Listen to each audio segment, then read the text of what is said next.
Good morning, Tom. How are you doing today? I'm doing well, Paul. Thank you. A little better than last time, I think.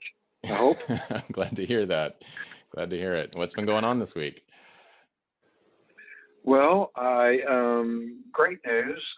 We finished our first order. We got it anodized, got it back, created a packing slip and an invoice, and delivered it to the customer. And some great kudos from them. Nice. They've never seen such level of detail. We were delayed because of a machine problem that we had, but even in the delay, they said, yeah, you're faster than we normally get it anyway, even with your delay. Wow. Which we wanted to have that order out before Thanksgiving. Okay. And here it is, the 10th of December. So we're very excited. Very excited. First order. I mean, That's big news. That's fun. we're celebrating. That's awesome. That's right. Very cool. And how are you? You doing well? You're looking good. Thank you. Did you get a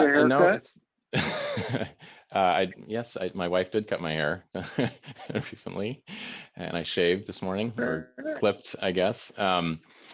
But no, yeah, things are good.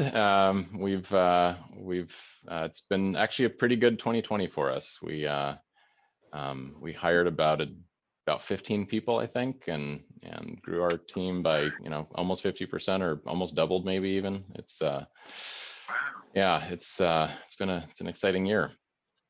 It's an exciting year. That's great. That's great. I am really glad to hear that among so much, bad news that we hear. This is a good news session for us. Yes, jobs shipped, good kudos from customers. That's awesome. So do you want to show us some of what you've been working on? I'd be happy to. We've learned so much from Michael this week. Getting hot in here. So very nice. Since you were representing ProShop last week, I had to do RXI this week. So I see. Well, thank you. That's nice. All right, so I'll share my screen. Let me here. Okay. All right. So, all right, where do you want to start? Maybe, yeah, that packing slip right there. Packing slip. All right. So, yeah, we created our first packing slip, and for the Mega Great company, and these little red things here are preferences that are set per the customer. They're happy to take an extra part. They ordered 200. Yeah. And we gave them 201. Actually, that one that they took was a part that I made that I inspected. It dimensionally passed inspection, but cosmetically, I was unsure. Okay. And they looked at it. They, I think, hit it with a Scotch-Brite and said, that anodizing is fine. No problem there. That came right off. It was a little leakage out of the hole or whatever. So I said, no, okay, we'll take it. Extra parts are good. We need these. Cool. Yeah, and that little note there is nice if you have employees that are making packing slips for you, right? And they don't know whether Mega Great's okay with extra parts or not, that you can can just learn right there. So right. And we put our inspection reports in the box. Yep. Excellent. Right on. Well, let's go take a look at the work order, maybe, if you want to just click in there or wherever. Yeah. Okay. Let me show that. Do that. Just boom. Okay. So cool. Yeah, a couple things jump out to me. It looks like you actually, I'm looking at this right here. So it looks like you actually did better than your estimate in terms of how many hours you had estimated it would take and how many hours you then targeted once you started, doing your programming and seeing the first few parts off the machine. Looks like you probably updated your time targets to be lower than what you'd estimated. Does that seem accurate? That does. And just keep in mind as we look through this, this was probably the first estimate part work order situation that we got in. So the values that we used, a lot of these were just throwing it up against the wall and, seeing how it would come out in the end. But I'm happy to say that, just our thumbnail, like, what numbers are we going to put in here? Didn't work out too bad. Reflected okay. Yeah, that's awesome. I'm guessing too, by the length of this red bar, that you didn't track all the time that you spent on this job, right? You were obviously still learning about time tracking and kind of getting accustomed to how that all works. Right. We wrote it down on a piece of paper, Okay. which that works.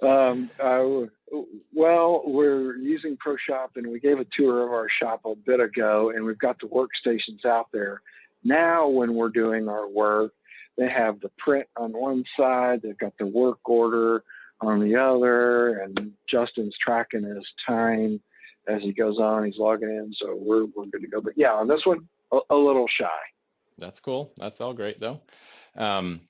So I don't know if you want to take a peek at what that translates into with job costing, but if you want, we can take a look at that. Drive down in there. Yep. Okay. So couple things of note. So do you know how much time you have tracked on this work order? I'm going to say 43 hours. It's either 19 or 43, depending on which one I updated. Okay. Well, if it was 19, then you're costing the person that tracked against it at $10 an hour, which if it's you, means you're not getting paid enough. Well, wait a minute. What's minimum wage? I'm a first-time employee. I'm learning and growing. So yeah, that's 19 hours. Maybe about right. Yeah. Okay.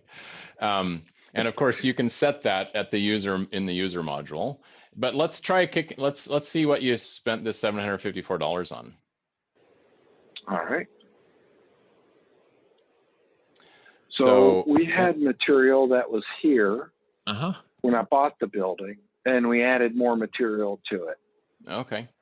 So you did some setup parts and stuff, and then bought some more, and then you got it anodized, and that cost you $351.75. Yep. Yeah. So that just obviously rolls any vendor PO that you issue towards this work order will automatically show up here. And then any, as we saw on the last page, any hour of time or any minute of time that gets tracked against a work order will show up in that, in that labor bucket right up here.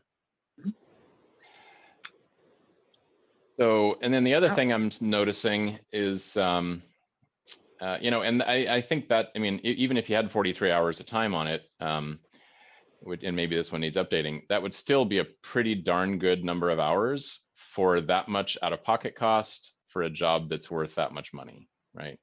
That seems pretty favorable to me. Now, what's making this look unprofitable? Yeah, go ahead, sorry. I was just going to say, I think if you look at the overhead number here, again, as we're learning ProShop, we didn't have these dialed in. So some of these numbers are, reflected inaccurately on this one, but we're moving right along with that. Right. Yeah. No. Go ahead. Yeah. You said you and Michael had just in the last session or two had started talking about where to set and do all those numbers. Right. We in the last couple of sessions we sent machine rates, inspection rates, programming rates, and getting that consistency across the last few estimates that I have done has made a vast difference just in terms of helping me understand the mechanics of the job that I'm estimating. And now that it's consistent, I'm not trying to figure out individual values.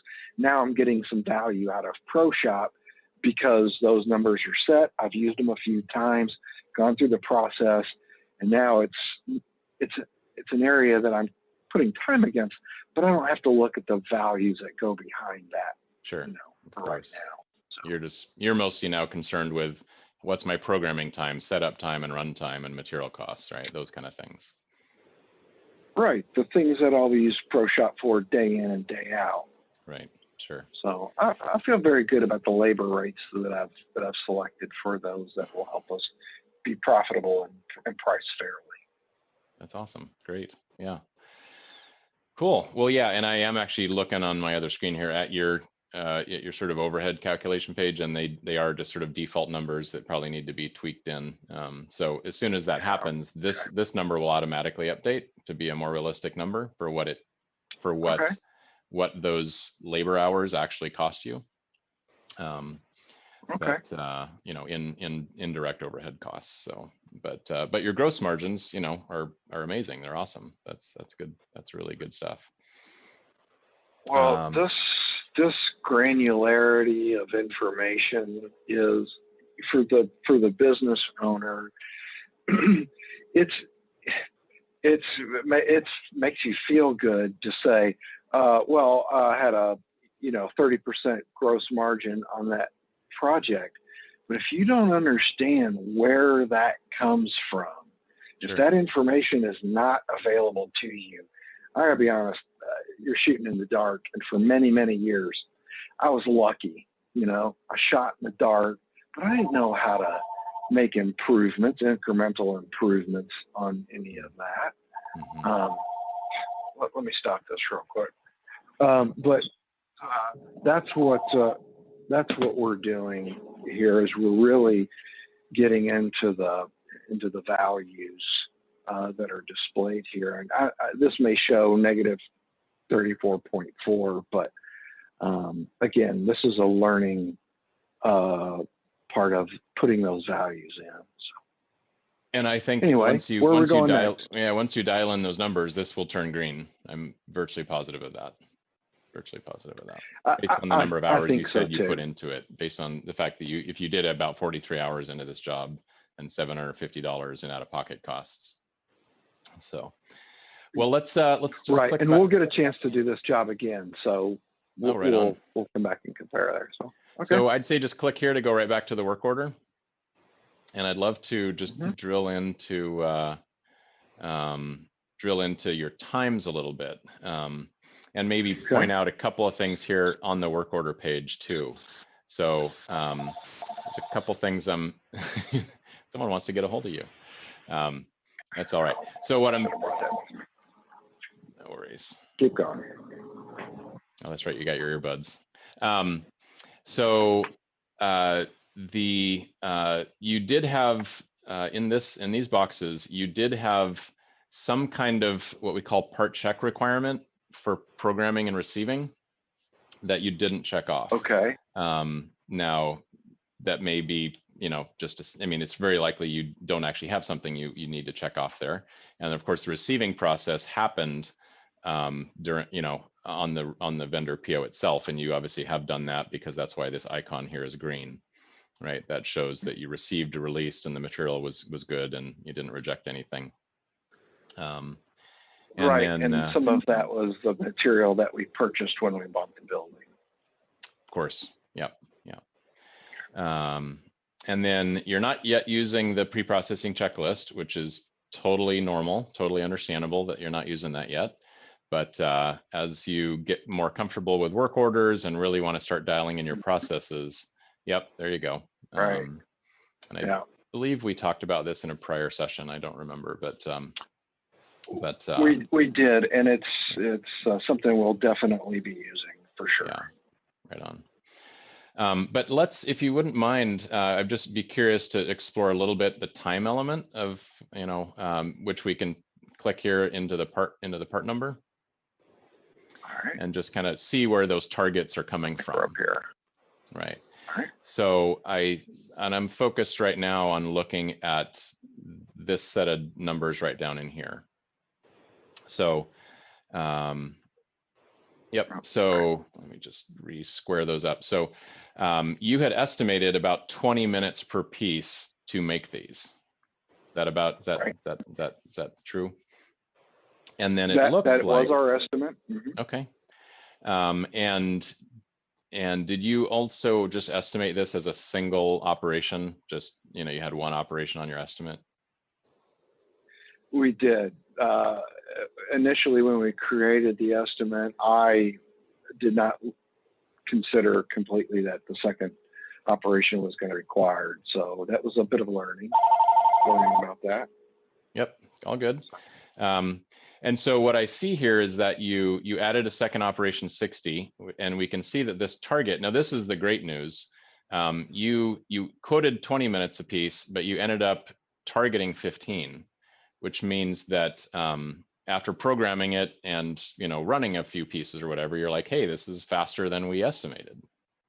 Mm-hmm. Which is awesome. Which is awesome. Yeah, and that better bodes than the well other way for, around. Yes. And I've been on the other side of that one many times. And then I also see that because you have this C60 designation there, right? As you know, because you've talked about it with Michael, this is telling ProShop that you are machining this part in 2 operations within the same machine at the same time, right? So every time you hit the cycle start button, you get a finished part out, you load a new piece in, you flip one from the first work holding to the second, and then that cycle continues every cycle start. Exactly. If that would have been the different one in the machine, then we would have had cycle times per machine, one on this machine and one on that machine. But yep, that's exactly what we're doing. Right on. And you can see that, by the way, if you click on this number, oh, that's turned off for you right now. We'll get that turned on for you. When you mouse over it, you can see when you set that, right? You set that on the 27th at 3:40 p.m. So, right. But yeah, if we just turn that on for your user, you can click and it'll show you a whole history of all the changes that were ever made to your cycle time there. Right? It'll show starting at 20 minutes and then you changing it to 15 or any other changes you made. So that information alone is worth the price of admission. Again, if you're just making money at the end of the day and you don't know how to drill into your times and your values, I think somebody's going to eat your lunch. Mm-hmm. I may not know how every little click of the software works today, but this bit of information is going to help me be competitive for this customer, a year from now. Mm-hmm. Yeah, I mean, if they came back to you and say, hey, I really need you to sharpen your pencil on this, and you can see right here that that you have, it takes you 5 minutes less than you thought it would. That's money you could, or some money you could give back and, hopefully sharpen that pencil, win that job again, or whatever you need to do. Right. Absolutely. I mean, they're getting a fair price for this. There were some costs in here that I did not include. For instance, we haven't gotten to the point where we're uploading all of our tooling into ProShop. As excited as we are about that, we're trying to get our production done before the end of the year. Mm-hmm. But boy, if we got a whole library available to us where we're going to start whipping out that card catalog, getting our tooling and tooling costs in here, so we know if we're buying from MSC or Fisker or whatever, that's very important to us. Yeah, absolutely. Well, this is awesome, Tom. Congrats on shipping that first job. Yeah, and it seems like you're pretty competent in this. I mean, you're making work orders, you're making packing slips, you're tracking time, you're receiving material. How do you feel like your progress overall has been? Well, I was just thinking after this morning's session that Michael's work order for us indicates he has logged in something less than 40 hours. I think he said 38 and a half or thereabouts. Anyway, let's call it 40 hours. If you think about it, I have an ERP system that has been implemented in a week of time, right? 40 hours a week. That's insane. That to me is, when he told me that, We hung up the phone. I said, Justin, did you say 40 hours? We've been only doing this for 40 hours. I worked 3 years on an ERP system, and I don't really know if that system is up and running yet. Right. 40 hours, a week worth of your time to get this done. I was blown away by that. I don't know if yours is, I mean, as dumb as I am, I can get this implemented in a week's worth of time. I don't know. Yeah, I don't I know. mean, pretty crazy. I mean, you've done well, but that's pretty average, you know, and obviously it's been spread out over some weeks, and, you know, and you've been Right. battling machine issues and stuff, but yeah, about 40 hours of instruction time to get you to the point where you can totally use this program to run your business. Is And we're going to be meshing QuickBooks in with it next. Yep. And bubbling prints and bringing that data in. God, I'm geeking out over this. I mean, it's exciting. This is great. This is great. Yeah, and it fills my heart to hear you say that. That's what we're here to do, is to help make your life great. So that's awesome. Thank you, Tom. You don't make CNC machines, do you? Because I need a new vendor. No, we're not ever going to get into that business. Sorry.